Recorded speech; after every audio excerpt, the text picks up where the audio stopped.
عارف الإحساس اللي بتكون فيه قاعد بتقول أنا هبدأ المذاكرة كمان شوية، وفجأة تلاقي اليوم خلص، أو تقعد تدور على الكشكول أو الشيت اللي هتذاكر منه والوقت يضيع برضك.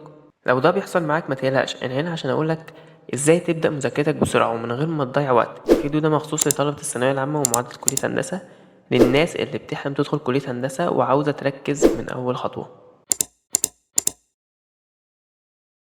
كتير من الطلبة بيضيعوا نص وقتهم في التجهيز، تحضير مكتب، ترتيب أدوات. ما تفكرش في ده كتير، أهم حاجة افتح أول ورقة هتذاكر منها وخد أول خطوة. فاكر قاعدة ال5 دقايق اللي احنا اتكلمنا عنها في الفيديو اللي فات؟ خدها هنا كمان، قول لنفسك أنا بس هبدأ وأذاكر 5 دقايق، وهتتفاجئ إنك هتدخل في المود لوحدك. عارف ليه دايما بتلاقي صعوبة تبدأ بمادة تقيلة؟ إنك بتحاول تجبر نفسك تبدأ بشيء صعب. حلها بسيط، ابدأ بأي حاجة سهلة تخليك بس تدخل في المود، وبعد كده انقل على الحاجات التقيلة. حتى لو بداية بسيطة جدا، المهم بس انك تبدأ. قبل ما تفتح اي حاجة لازم تكون عارف ايه المطلوب منك النهاردة.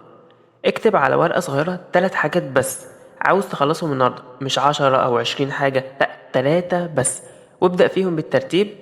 الفكرة مش انك تذاكر كتير، الفكرة انك تخلص اهم حاجة، الحاجات اللي انت كتبتها لنفسك من بداية اليوم.